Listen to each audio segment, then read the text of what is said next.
कहिए कैसे हैं आप। आई होप कि आप बहुत अच्छे होंगे। आप अपना अपनी पढ़ाई का और अपनी फैमिली का अच्छे से ध्यान रख रहे होंगे। आज हम यहाँ पर अपॉर्चुनिटी कॉस्ट मॉडल का जो अपॉर्चुनिटी कॉस्ट मॉडल है,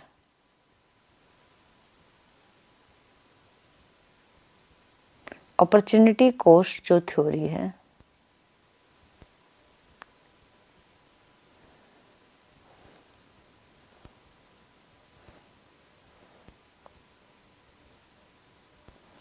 सेकंड पार्ट करने वाले हैं। सेकंड पार्ट आज हम यहाँ पर करेंगे। इससे पहले आप एक बार उस वीडियो को देख लीजिएगा, क्योंकि जो क्लियर कंसेप्ट है आपको ये पता चलेगा कि ये थ्योरी कहाँ से आई, कैसे आई, वो उससे पता चलेगा। जो फर्स्ट वीडियो है, यहाँ पर आज सिर्फ मैं आपको जो डायग्रामेटिकल है वो समझाऊंगी कि यहाँ पर इन डायग्राम में क्या है। तो चलिए स्टार्ट करते हैं। घर से निकले हैं पढ़ने को, जीवन के पथ पर बढ़ने को, कदम है अगला आज बढ़ाया, एक रोज शिखर पर चढ़ने को। यानी कि जो आप घर से निकलने का क्या मतलब है कि जो आप अपना समय व्यतीत कर रहे हो पढ़ने के लिए, तो हर रोज आगे बढ़ते रहिए, हर रोज नेक्स्ट कदम आगे रखते रहिए। इसका मतलब कि हर रोज कुछ ना कुछ सीखते रहिए। फिर आप देखोगे कि आज रास्ता बना लिया है तो कल मंजिल भी मिल जाएगी, हौसलों से भरी ये कोशिश एक दिन जरूर रंग लाएगी। जिसके पास हौसले होते हैं, जो अच्छे से काम करते हैं, एक दिन क्या करते हैं, वो अपने मुकाम को हासिल कर लेते हैं। तो आइए शुरू करते हैं अपॉर्चुनिटी कॉस्ट थ्योरी। अब बताइए मुझे अपॉर्चुनिटी कॉस्ट होती क्या है। जो अपॉर्चुनिटी कॉस्ट है, मैंने क्या बताया आपको कि जो अपॉर्चुनिटी कॉस्ट है, अपॉर्चुनिटी जो कॉस्ट थ्योरी है, इसकी आपने क्या क्या देख लिया। आपने इसका मीनिंग देख लिया कि मीनिंग क्या है। इसके बाद आपने इसकी अजम्पशन देख ली। अजम्पशन के बाद आपने देखा कि किस तरीके से हम जो पीपीसी है उसको ड्रॉ कर सकते हैं, और जो पीपीसी है वो कितने शेप के हैं, यानी कि कॉनकेव हैं, कॉन्वेक्स हैं या स्ट्रेट लाइन है। ये सारी चीजें हमने यहाँ तक कर ली थी। तो आइए आज हम आइए बात करते हैं कि जो अपॉर्चुनिटी कॉस्ट है, यदि वहां पर कांस्टेंट कॉस्ट हो, फर्स्ट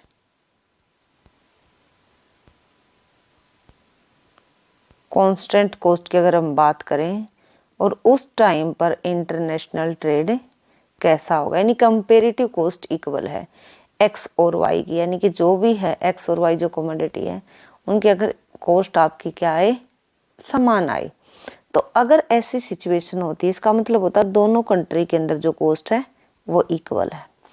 तो ये कोई एक कंट्री है, ये कोई बी कंट्री है। और ध्यान रखिएगा, इसको समझने से पहले आप फर्स्ट वीडियो को जरूर देखिएगा, और वीडियो को जब आप देखते हो तो उसके ऊपर कमेंट कीजिए, उसको लाइक कीजिए, शेयर कीजिए, सब्सक्राइब कीजिए। आपका एक लाइक और शेयर, उसमें कुछ ही सेकंड लगते हैं, लेकिन उससे हमें मोटिवेशन मिलता है ताकि हम अपनी वीडियो को कंटिन्यू कर सकें। ओ एक्स, ये जो है ओ एक्सिस पर हमने क्या लिया है, ये कोई ए बी, ये कोई ए कंट्री का पीपीसी है, प्रोडक्शन पॉसिबिलिटी करा हुआ। ये A1, ये B1, ये कोई B1 है। ये जो है ये किसी बी कंट्री का प्रोडक्शन पॉसिबिलिटी करा हुआ। मान लिया जाए कि ये इंडिया है, और ये आप मान सकते हो कि ये पाकिस्तान है। अब देखो, इन दोनों का स्लोप एक जैसा होने का मतलब ये है कि भले ही इन देशों में जो कमोडिटी है, जो कमोडिटी का जो रेशो है कम ज़्यादा हो सकता है। कमोडिटी एक कंट्री में ज़्यादा है, एक्स और वाई दोनों, और एक कंट्री मान लिया जाए कि पाकिस्तान में ये दोनों कमोडिटी का प्रोडक्शन कम है।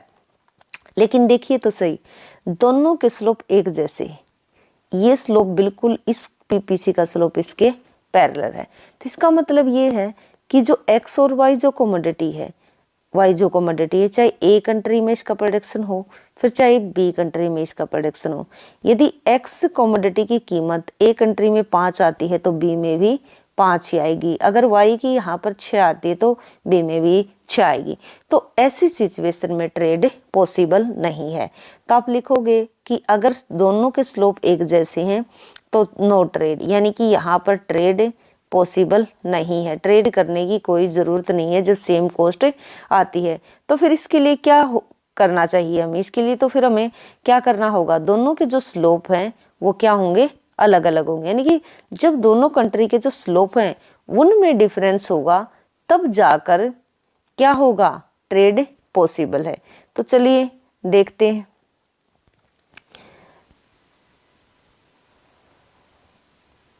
यहां पर हमने ओ एक्स एक्सिस है, ये ओ वाई एक्सिस है। ये एक कंट्री का हमने पीपीसी लिया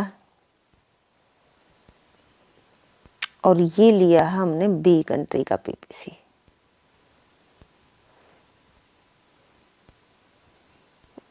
एक मिनट रुकिए।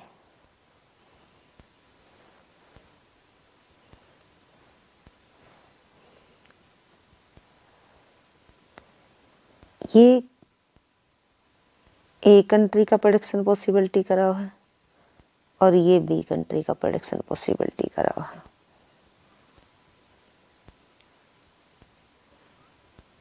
ये ए कंट्री का और ये जो है वो बी कंट्री का। यहां पर ये कोई एक्स कमोडिटी है और वाई एक्सिस पर ये कोई वाई कमोडिटी है, यहाँ पर ये कोई वाई कमोडिटी है।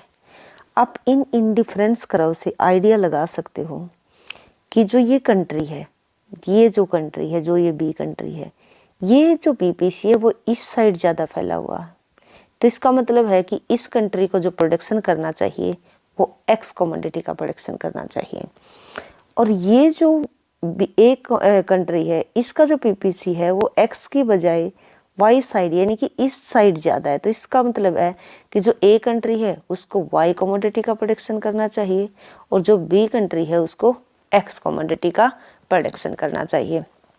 अब ठीक है, प्रोडक्शन तो करना चाहिए। अब प्रोडक्शन करने के लिए हमें क्या करना होगा? प्रोडक्शन तो इन्होंने कर लिया कि जो ए कंट्री है वो वाई का प्रोडक्शन करे और जो बी कंट्री है वो एक्स कमोडिटी का प्रोडक्शन करे। लेकिन जब ये ट्रेड के अंदर इन्वॉल्व होते हैं तो इन दो लाइन से ट्रेड पॉसिबल नहीं है।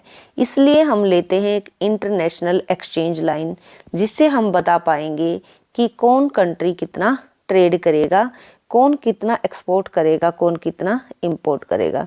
तो ये ले ली हमने इंटरनेशनल एक्सचेंज लाइन, ये इंटरनेशनल एक्सचेंज लाइन है।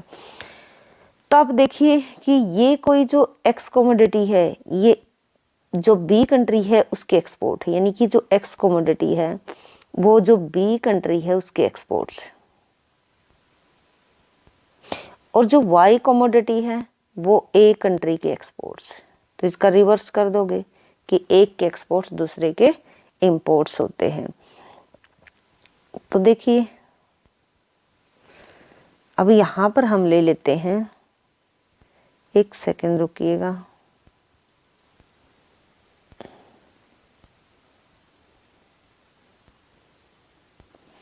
देखिए जब वो ट्रेड करते हैं तो ट्रेड करने के बाद वो इन लाइंस को छोड़कर, यहाँ से छोड़कर वो इस अपर वाली लाइन पर चले जाएंगे। अब हम देखते हैं कौन कितना एक्सपोर्ट करेगा, कौन कितना इंपोर्ट करेगा और ट्रेड करने के बाद किसको कितना बेनिफिट होगा। अब यहाँ पर एक बॉक्स बना लेते हैं। इस बॉक्स का कारण बताऊंगी क्यों बनाया है बॉक्स हमने। एक सेकंड, थोड़ा सा पेशेंस रखिए।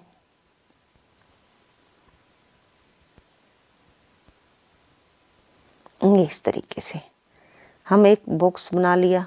अब बॉक्स को हम देख लेते हैं। यहाँ पर हमने कोई नाम दे दिया ए, यहाँ पर कोई नाम दे दिया हमने एन, यहाँ पर हमने एन नाम दे दिया, यहाँ पर आर दे दिया, और ये हो गया हमारा कोई टी पॉइंट और ये हो गया एस पॉइंट।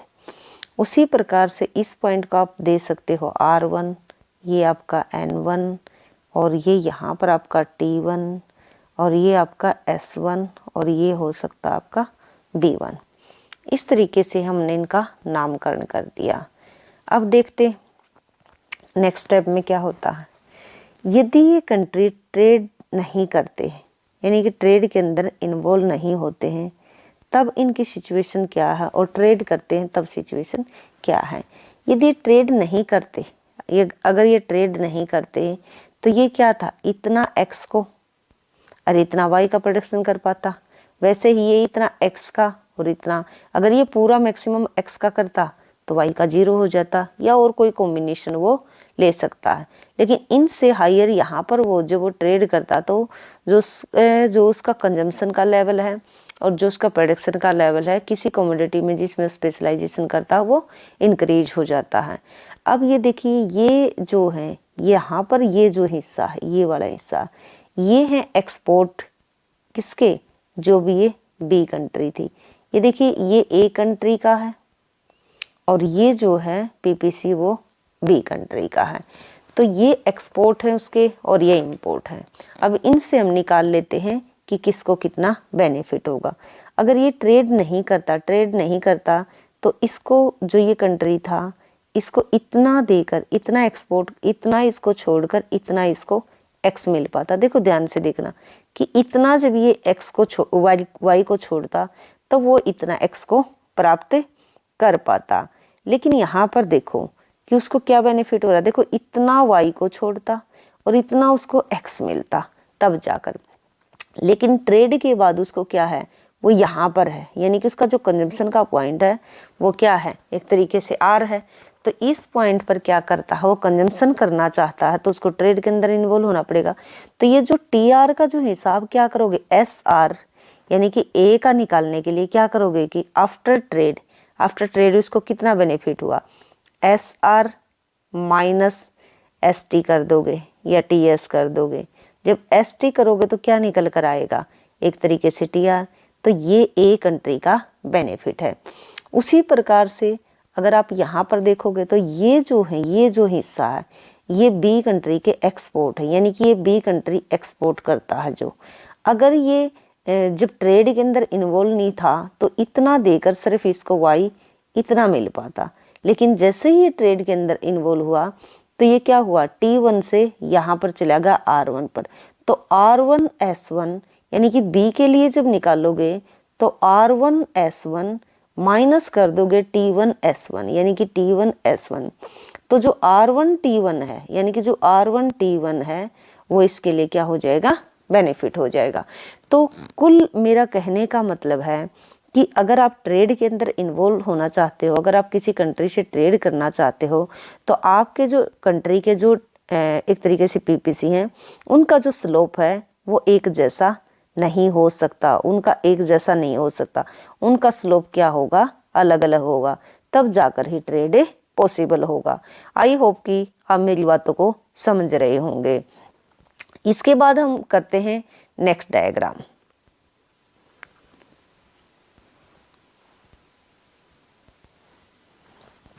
अब हम बात करते हैं increasing opportunity cost and international trade. Increasing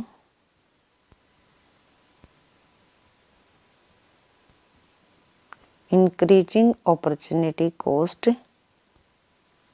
and international trade. देखिए, ये बिल्कुल फर्स्ट वीडियो में मैं आपको बहुत अच्छे से बता चुकी हूँ। इसका मतलब मैंने आपको बताया था कि जो जब इंक्रीजिंग कॉस्ट होती है तो पीपीसी आपका बनता है ऐसा, और पीपीसी का जो स्लोप मैंने आपको बताया वो होता है MRT/XY, marginal rate of transformation X and Y, जिसको आपने निकाला था कि marginal cost of X divide by marginal cost of Y. किसके वैसे जो आपने निकाला था, एक सेकेंड रुकिए, जो आपने इसको ड्राइव किया था क्या निकाला था कि MRT/XY किसके इक्वल होता है कि minus change in Y divide by change in X. फिर निकल कर किसके इक्वल आया था कि marginal cost of X divide by marginal cost of Y. तो देखो, अगर आप x को इंक्रीज करना चाहते तो y को कितने से डिक्रीज करोगे। तो यहाँ पर जो ये सिस्टम है ना, ये जो सिस्टम है ये ऐसा है कि स्टार्टिंग में आप क्या है, 1 यूनिट इंक्रीज करने के लिए, 1 यूनिट अगर आप इंक्रीज करते हो तो उसके लिए सिर्फ आप इतना छोड़ना चाहते हो।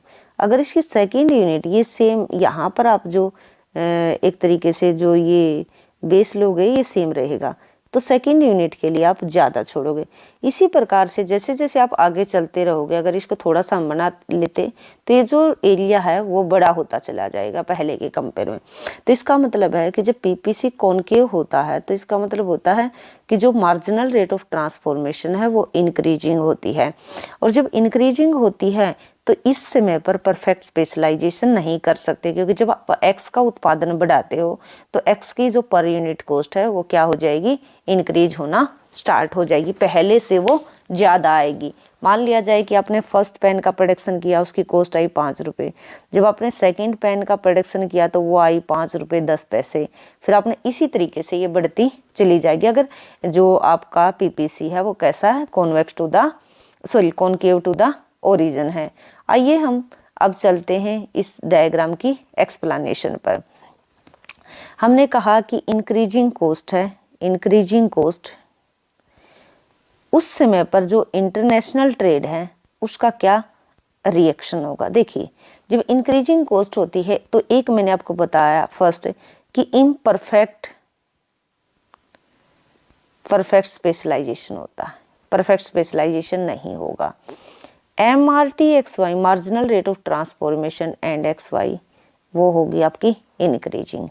दूसरा, जब आप X वस्तु का उत्पादन बढ़ाओगे जो आपने O एक्सिस पर ली है उसकी कॉस्ट जो है वो इंक्रीज करेगी। जब Y का इसका इंक्रीज करने के लिए Y को आपको डिक्रीज करना पड़ता है, क्योंकि आपने अभी फॉर्मूला पढ़ा है कि change in Y bye change in X, और यहाँ पर माइनस है।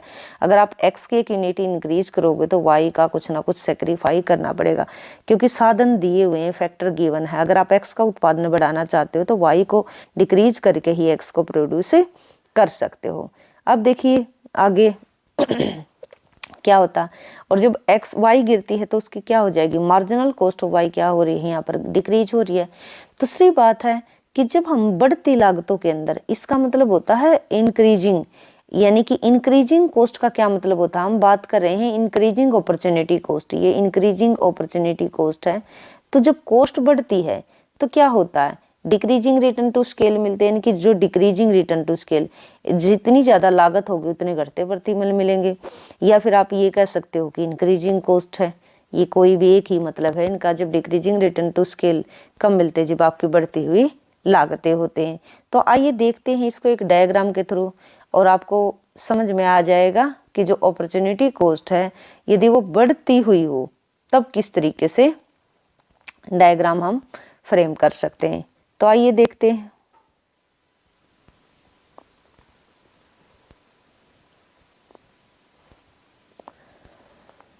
हमने यहाँ पर OX पर वही X कमोडिटी को लिया, OY पर कोई Y कमोडिटी है, और ये प्रोडक्शन पॉसिबिलिटी करा हुआ। जिन बच्चों ने वीडियो फर्स्ट देखी है तो वो तो देखते ही इसका नेचर समझ जाएंगे कि जो ये करा हुआ है, ये जो अभी अभी हमने बनाया है, इसका जो झुकाव है वो OY की तरफ ज़्यादा है, यानी कि इस तरीके से झुका हुआ है। तो इसको हम नाम दे देते हैं, मान लिया जाए कि ये AB कोई प्रोडक्शन पॉसिबिलिटी करा हुआ है किसी भी कंट्री का, मान लिया जाए कि ये कोई A कंट्री है। तो इसका नेचर कैसा है, इसका नेचर ऐसा है कि इसको Y का प्रोडक्शन ज़्यादा करना चाहिए, यानी कि स्पेशलाइजेशन, देखो परफेक्ट स्पेशलाइजेशन नहीं होगा क्योंकि लागतें बढ़ती हुई हैं, तो स्पेशलाइजेशन होगा इम्परफेक्ट। तो इसको क्या करना चाहिए, इसको करना चाहिए Y वस्तु का ज़्यादा उत्पादन।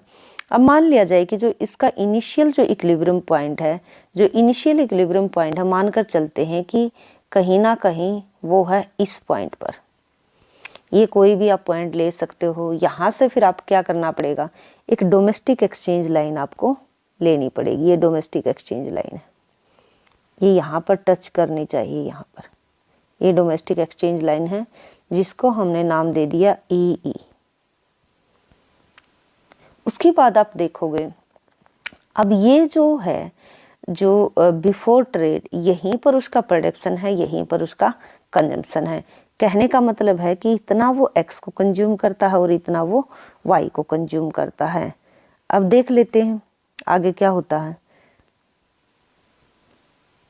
देखिए यदि वो इंटरनेशनल ट्रेड के अंदर इन्वॉल्व होता है, यानी कि वाई वस्तु में स्पेशलाइजेशन करता है, तो उसका जो प्रोडक्शन का लेवल है वो इस पॉइंट से चेंज होकर वो हो जाता है कहीं एस पॉइंट पर। अब यहाँ पर एस पर चला जाता है, और जो उसकी इंटरनेशनल एक्सचेंज लाइन है वो हो जाती है ये उसकी इंटरनेशनल एक्सचेंज लाइन होगी, जिसको नाम दे दिया हमने एफ। ये इंटरनेशनल एक्सचेंज लाइन है। अब क्या करोगे कि जो स्टार्टिंग में कितना कंज्यूम करता था, इतना करता था, तो इसका जो कंजम्पशन का पॉइंट है वो हो जाएगा यहाँ पर। इसका जो कंजम्पशन का पॉइंट है वो हो जाएगा एक तरीके से यहाँ पर। हम यहाँ पर इसका कंजम्पशन का पॉइंट लेकर चलेंगे। अब यहाँ से एक तरीके से हम लाइन ले लेते हैं, एक इस तरीके से एक लाइन लेंगे और इसको इस तरीके से हम ड्रॉ कर देंगे। यहाँ पर एस पॉइंट है, इसको हमने ड्रॉ कर दिया। ये कोई एस पॉइंट है, ये कोई एन पॉइंट है, और ये कोई आर पॉइंट है ही, और यहाँ पर ये कोई टी पॉइंट है। इसका मतलब क्या है कि ये कंट्री अब इतना एक्सपोर्ट करता, इतना, और उसके बदले में कितना इंपोर्ट्स मिलता है उसको, इतना। और देखो कि हायर मतलब एक तरीके से इस पर जो भी ये लाइन है, पहले के कंपेयर में पहले वो इसको कितना कंज्यूम करता था, इतना कंज्यूम करता था। अब उसका कंजम्पशन का लेवल कितना है, इतना इंक्रीज हो गया है। देखिए, आपकी संतुष्टि के लिए मैं एक बार दोबारा इसको एक्सप्लेन कर देती हूँ कि जो ये ई लाइन है ये बिफोर ट्रेड है, डोमेस्टिक प्राइस रेशो लाइन है, यानी कि जो प्राइस ऑफ एक्स और प्राइस ऑफ वाई को दिखाती है। अब देखो, जब ये इसका स्लोप क्या है, इसके कंपेयर में अगर यहाँ पर आप देखोगे जिसका स्लोप है ई लाइन के कंपेयर में जो स्लोप है किसका, एफ का, तो ई का क्या है, स्लोप ज़्यादा है, और एफ का क्या है, कम है। एफ का कम होने का क्या मतलब है कि जो इसका स्लोप है वो इसके कंपेयर में क्या है, कम है। अब यहाँ पर इसका मतलब क्या होगा कि वो वाई वस्तु का ज़्यादा उत्पादन करेगा और एक्स वस्तु का क्या करेगा, कम करेगा। यदि वाई वस्तु के उत्पादन कम करता है, देखिए वो आफ्टर ट्रेड आर से एस पर पहुंच जाता है। इसका मतलब क्या है कि वो वाई वस्तु का प्रोडक्शन ज़्यादा करता है और एक्स वस्तु का प्रोडक्शन कम करता है। बिफोर ट्रेड ये कंजम्पशन और प्रोडक्शन यहीं पर था, यानी कि कंजम्पशन और जो प्रोडक्शन एक ही पॉइंट पर थे, लेकिन अब उसका प्रोडक्शन का पॉइंट ये है आफ्टर ट्रेड। अब हम देखते हैं कि उसका कंजम्पशन का पॉइंट कहाँ पर है। अभी देखते हैं,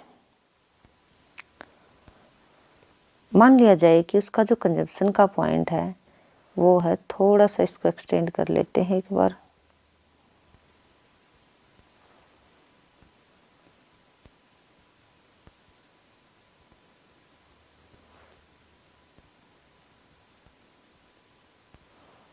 मान लिया जाए कि उसका अब जो कंजम्पशन का पॉइंट है ये कोई टी है। इसका मतलब क्या हो गया, पहले इतना कंजम्पशन करता था, अब वो कितना कर रहा है, इतना। तो इसका मतलब क्या है कि वो पहले के कंपेयर में एक्स कमोडिटी का ज़्यादा कंज्यूम करता और वाई का ज़्यादा प्रोडक्शन करता।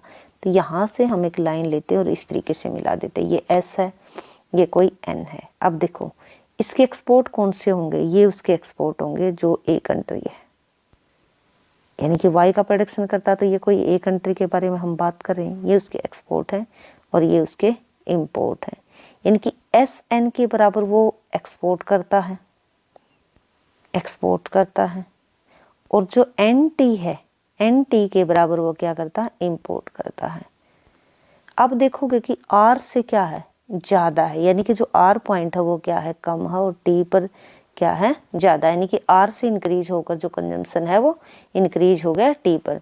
और ये एक तरीके से प्राइस रेशो लाइन, यानी कि price of X price of Y को दिखाती है। अब इसके बाद हम बात करते हैं नेक्स्ट डायग्राम की। अब देखिए, जो ये पीपीसी है ये है किसी बी कंट्री का। अब आप इसको देख पा रहे होगे कि जो इसका स्लोप है ना वो इस साइड, यानी कि इस साइड ज़्यादा झुका हुआ है। तो इसका मतलब है जो इसका नेचर है कि वो एक्स कमोडिटी का ज़्यादा प्रोडक्शन कर सकता है। तो हम लेकर चलते हैं कि स्टार्टिंग में जो उसका प्रोडक्शन का लेवल है वो है कहीं R1 पॉइंट पर, यहाँ पर यार लिख लेते हो R1, जो भी आपकी मर्जी, R1 पॉइंट पर। और ये उसकी डोमेस्टिक एक्सचेंज लाइन है, ये उसकी डोमेस्टिक एक्सचेंज लाइन है। जैसे कि वहाँ पर हमने ई लिया था तो यहाँ पर हम चेंज कर देंगे कि E1 है, ये E1 उसकी डोमेस्टिक एक्सचेंज लाइन है। अब देखो वो इतना एक्स का कंजम्पशन करता है और इतना वाई का, ये उसका कंजम्पशन और प्रोडक्शन दोनों का पॉइंट है। अब हम देखते हैं, यानी कि कंजम्पशन और प्रोडक्शन क्या है, दोनों एक ही पॉइंट पर हैं।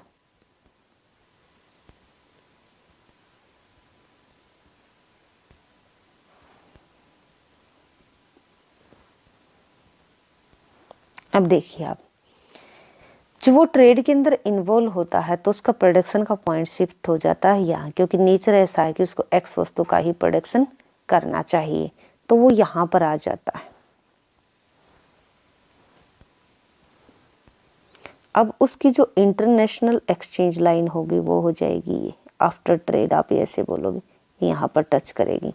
ये है FF1, यानी कि FF1, ये FF1 है। तो इसका मतलब है कि अब प्रोडक्शन वो यहाँ पर करता है, यानी कि जो ये कोई भी पॉइंट है, जैसे कि S1 हमने ले लिया, ये उसका प्रोडक्शन का पॉइंट है।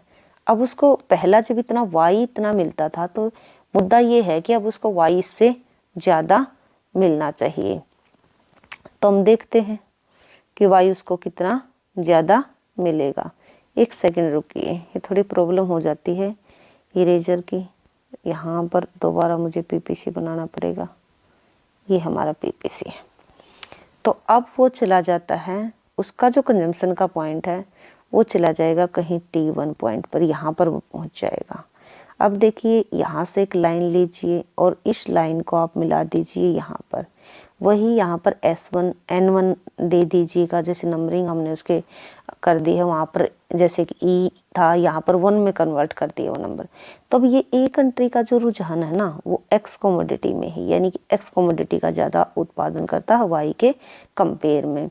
तब उसको क्या करेगा, वो N1S1, यानी कि जो ये वाला एरिया है वो N1S1 को करेगा एक्सपोर्ट, ये उसके अब एक्सपोर्ट है।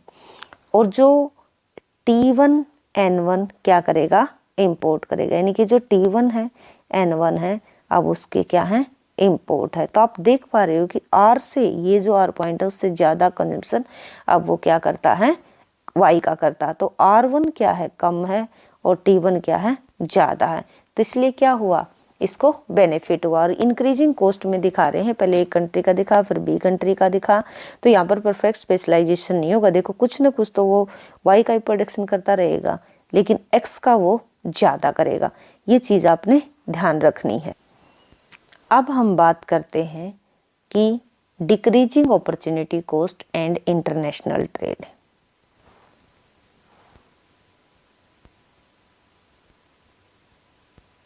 Decreasing opportunity cost and international trade. International, देखो डिक्रीजिंग का मतलब है घटती लागतें।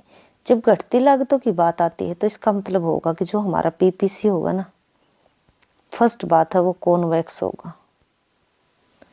जो एक्स वस्तु का आप अगर एक्स एक्सिस पर लेते हो तो मार्जिनल कॉस्ट पर यूनिट घटेगी, और वाई कम होती जाएगी, तो जिसके कारण से मार्जिनल कॉस्ट ऑफ वाई जो है वो बढ़ती चली जाएगी। दूसरी बात है जब घटती लागतें हैं तो इंक्रीजिंग रिटर्न टू स्केल होगा। उसके बाद है कि marginal rate of transformation X and Y वो होगा आपका डिक्रीजिंग। ऐसी सिचुएशन में जो कंट्री है वो परफेक्ट स्पेशलाइजेशन कर सकता है, इनकी परफेक्ट स्पेशलाइजेशन वो यहाँ पर करेगा, यानी कि पूर्णतया स्पेशलाइजेशन का मतलब विशिष्टीकरण का, वो किसी एक कमोडिटी का प्रोडक्शन करता है अगर वो करना चाहे। अगर वो नहीं करना चाहे वो दूसरी बात है, लेकिन यहाँ पर परफेक्ट स्पेशलाइजेशन हो सकता है। तो आइए अब हम देखते हैं इसका डायग्राम। आइए स्टार्ट करते हैं। क्या बोला मैंने, decreasing opportunity cost and international trade. जब डिक्रीजिंग अपॉर्चुनिटी कॉस्ट होती है तो PPC हमने देखा कि किस तरीके का होगा, कॉन्वेक्स टू द ओरिजिन। तो हम एक तरीके से पहले बना लेते हैं हम ए कंट्री का पीपीसी।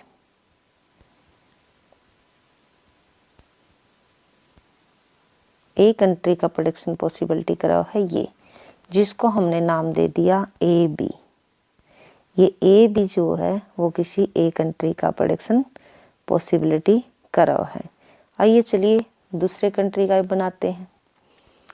दूसरे कंट्री का हम बना लेते हैं ये कोई A1 B1। ये A1 B1 कोई बी कंट्री का है, यानी कि जो ए बी है, जो आपका ए बी है, यहाँ पर जो ए बी है वो आपका ए कंट्री का पीपीसी प्रोडक्शन पॉसिबिलिटी कराओ। प्रोडक्शन पॉसिबिलिटी कराओ क्या होता है, इसको समझने के लिए आप इससे पहले वाली वीडियो को देखिए। A1 B1 जो है वो बी कंट्री का प्रोडक्शन पॉसिबिलिटी करा। अब नेचर आपको समझ में आ रहा है, ये इस साइड झुका हुआ है ए का, येलो वाला, तो इसको एक्स का उत्पादन करना चाहिए। दूसरा ये जो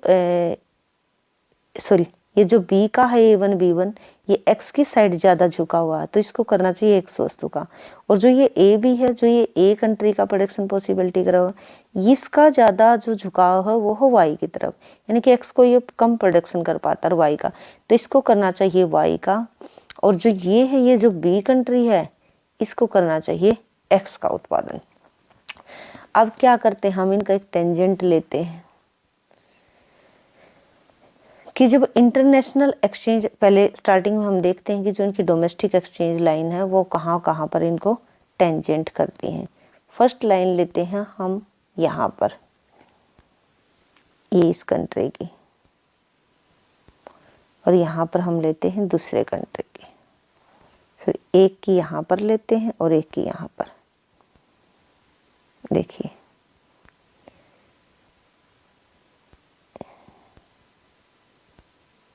इसको कोई भी आप नाम दे सकते हो, जैसे कि आपने दे दिया कि एफ एफ, यहाँ पर इसको टेंजेंट करेगी। दूसरा एक ये लाइन हो जाएगी आपकी, जिसको आपने नाम दे दिया, मान लिया जाए कि ई ई, इसको आपने नाम दे दिया ई ई, और इसको आपने नाम दे दिया एफ एफ। तो आप मुझे ये बताइए कौन सा इसमें स्टीप है और कौन सा इसमें फ्लैट है। तो यहाँ पर आप देख पा रहे होंगे कि जो ई लाइन है उसका स्लोप क्या है, ज़्यादा है एफ एफ के कंपेयर में। तो इसका मतलब ये क्या दिखाता है, जो स्लोप होता है वो दिखाता है कि price of X price of Y. अब इसमें क्या है, ई का स्लोप क्या है, यहाँ पर एक तरीके से ज़्यादा है, तो इसका मतलब क्या है कि यहाँ पर जो ई वाला है, ये वाले जो ये एक तरीके से जो इस तरीके का कलर है, ए कंट्री की मैं बात कर रही हूँ, तो एक यहाँ पर लिख लेते हैं price of X price of Y. F F का स्लोप क्यों कम है, इसका कम इसलिए है क्योंकि यहाँ पर जो एक्स वस्तु है उसकी कीमत कम है, इसलिए स्लोप करता है डिक्रीज। यहाँ पर वाई वस्तु की कीमत क्या है, एक तरीके से कम है। यहाँ पर वाई वस्तु की जो कीमत है वो क्या है, जो दूसरा कंट्री है, सॉरी उल्टा बता दिया मैंने, एक सेकंड रुको, एक second. Price of X price of Y, price of X price of Y. देखिए जो हमारा ए कंट्री है उसमें वाई सस्ता है, और जो हमारा बी कंट्री है उसमें एक्स सस्ता है। इस कारण से इसका स्लोप क्या है, ज़्यादा है ई का, और जो एफ एफ है उसका स्लोप क्या है, कम है। यानी सस्ता होने का मतलब इसकी कीमतें कम हैं, तो इसकी कीमतें कम हैं तो इस साइड स्लोप होता है, स्लोप भी कम होगा। और जब इसकी कीमतें कम है, नीचे वाला गिरता तो साइड वाला बढ़ता है, इस कारण से इसका स्लोप यहाँ पर ज़्यादा है बजाय कि इसके। आई होप कि आप सभी समझ रहे होंगे। यदि ये इंटरनेशनल ट्रेड के अंदर इन्वॉल्व होते हैं तो एक इंटरनेशनल एक्सचेंज लाइन हम लेते हैं, ये है हमारी इंटरनेशनल एक्सचेंज लाइन। वो इसके किसी भी पॉइंट पर हो सकते हैं, यानी कि दोनों कंट्री जब वो ट्रेड करेंगे तो इन पॉइंट्स को छोड़कर इनके आगे किसी भी पॉइंट पर हो सकते हैं। तो आई होप कि आपको यहाँ तक समझ में आया होगा। देखिए अब हम बात करते हैं कि डिक्रीजिंग अपॉर्चुनिटी कॉस्ट है, एंड इंक्रीजिंग अपॉर्चुनिटी कॉस्ट, यानी कि डिक्रीजिंग और इंक्रीजिंग अगर दोनों एक साथ हों तो तब जो हमारा एक तरीके से पीपीसी होता है वो किस शेप का होगा, वो इस तरीके का होगा जो आपको दिखाई दे रहा है।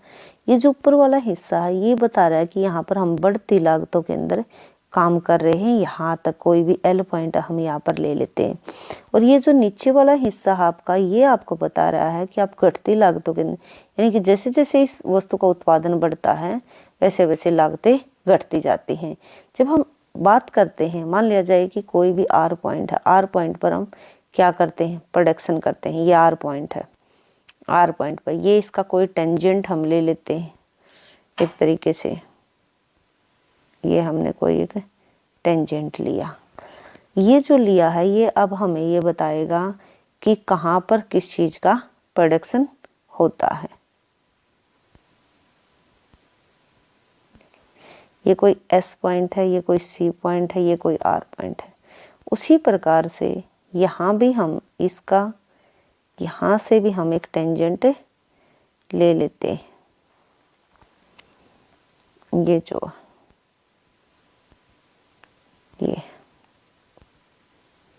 यहाँ पर ये कोई C1 पॉइंट है, ये कोई T पॉइंट है, और यहाँ पर हम ले लेते हैं ये कोई B पॉइंट है। तो ये जो आप देख रहे हो ये कॉनकेव जो है, ये कॉनकेव जो है L पॉइंट हमारा इन्फ्लेक्शन का पॉइंट है। इससे ऊपर वाला जो हिस्सा है ये है कॉनकेव। इसका मतलब है यहाँ पर कॉनकेव का इंक्रीजिंग कॉस्ट के अंदर हम काम कर रहे हैं। तो इंक्रीजिंग जो कॉस्ट के अंदर जो काम करते हैं, यानी कि जो प्राइमरी प्रोडक्ट होते हैं हमारी, जो उनकी पर यूनिट कॉस्ट आती है, अगर हम उनका उत्पादन बढ़ाते हैं तो उसकी जो है लागत ज़्यादा आएगी। तो यहाँ पर आप एग्जांपल ले सकते हो जैसे कि कॉटन। और ये जो एल से नीचे वाला जो हिस्सा है ये एक तरीके से किस तरीके का है, ये आपका मैन्युफैक्चरिंग प्रोडक्ट है। जैसे कि हमने ले लिया स्टील, स्टील का आप अगर पर यूनिट उत्पादन इंक्रीज करते हो तो जितना लागत स्टार्टिंग में आई है उसके बाद जो है लागत घटती चली जाएगी। आपने इतना ही एक्सप्लेन करना है इसमें। तो आज आपने देख लिया कि कांस्टेंट कॉस्ट होती है, जब दोनों का स्लोप एक जैसा होता है तो वहाँ पर ट्रेड पॉसिबल नहीं है। फिर आपने देखा कि जब ट्रेड पॉसिबल नहीं है तो उसके लिए हमें क्या करना पड़ेगा, उसके स्लोप में चेंज करना पड़ेगा। तो आपने देखा कि इस जैसी सिचुएशन में जो है वो ट्रेड नहीं हो सकता, इसलिए एक जैसे जब ये पैरेलल होंगे इसके लिए हमने क्या किया कि अलग अलग इनके स्लोप लिए, तब जाकर ट्रेड पॉसिबल हुआ। फिर देखा कि यहाँ पर हम कांस्टेंट कॉस्ट के आधार पर काम कर रहे थे, ये कांस्टेंट कॉस्ट थी। उसके बाद आप देखोगे आपकी जो कांस्टेंट का मतलब है जैसे जैसे आप उत्पादन बढ़ाओगे तो आपकी लागत में कोई कमी नहीं आएगी, ना तो वो कम ही होगी ना वो बढ़ेगी। फिर इसके बाद आपने देखा कि ए कंट्री के बारे में आपने देख लिया और बी कंट्री के बारे में आपने देखा कि ए कंट्री का इस तरीके का था जो एफिशिएंट था, किसमें, वाई कमोडिटी में। ठीक है, तो यहाँ से स्टार्टिंग में दिखाओगे, यहाँ से फिर यहाँ पर चले जाओगे। फिर आपने बी कंट्री का देखा कि जो भी एक्स के उसमें स्पेशलाइजेशन था। ये क्या था, ये दोनों डायग्राम ऐसे थे, यानी कि स्टार्टिंग में आप यहाँ पर थे, यहाँ से फिर यहाँ जाओगे, क्योंकि दिखाना तो पड़ेगा ना कि आफ्टर ट्रेड कितना बेनिफिट हुआ। तो ये था आपका increasing cost, increasing opportunity cost और इंटरनेशनल ट्रेड। मैंने आपको बताया कि इस तरीके के डायग्राम जब होगा, इस तरीके का जब पीपीसी होगा, प्रोडक्शन पॉसिबिलिटी, तो आप परफेक्ट स्पेशलाइजेशन नहीं कर सकते। फिर उसके बाद आपने देखा कि जब अगर हमारा जो पीपीसी है अगर वो कॉन्वेक्स टू द ओरिजिन है, अगर वो इस तरीके का, आपने देखा कि दोनों का एक साथ ज्वाइंट किया हमने, अगर वो इस तरीके का तो परफेक्ट स्पेशलाइजेशन हो सकता है। और ये जो कंट्री है वो एक्स का प्रोडक्शन करेगा, ये कंट्री वाई का, क्योंकि इसमें जो प्राइस ऑफ वाई है वो क्या है, एक तरीके से यानी कि कम है, और इसके अंदर जो प्राइस ऑफ एक्स है वो क्या है, कम है कंपेयर टू वाई के, इसलिए इसको एक्स का उत्पादन करना चाहिए और उसको वाई का उत्पादन करना चाहिए। फिर आपने लास्ट में देखा कि अगर हम एक ही डायग्राम में दिखाएं कि जो डायग्राम है उसी के अंदर हम इंक्रीजिंग को दिखाएं, उसी के अंदर हम डिक्रीजिंग को दिखाएं, तो वो करें कि इसका मतलब है कि ये वाला जो सामान है, कोई भी प्रोडक्शन है, ये प्राइमरी प्रोडक्ट है एक तरीके से जो बढ़ती लागतों में, इससे नीचे वाला जो दिखाया गया एक साथ ज्वाइंट कर दिए दोनों डायग्राम, ये इंक्रीजिंग और डिक्रीजिंग। यहाँ पर मान लिया जाए कि हमने लिया स्टील, कि घटती लागतों के अंदर जैसे जैसे पर यूनिट उत्पादन बढ़ेगा इनकी लागत क्या होंगी, घटेंगी। और ये है कॉटन यहाँ पर जो कि प्राइमरी प्रोडक्ट है। Thank you so much. मैं फिर आपको दोबारा कहती हूँ कि आप इससे पहले फर्स्ट वीडियो को, इसके फर्स्ट पार्ट को देखिए। थैंक यू आप लास्ट तक वीडियो को देखने के लिए। आप वीडियो को शेयर कीजिए, सब्सक्राइब कीजिए। Thank you.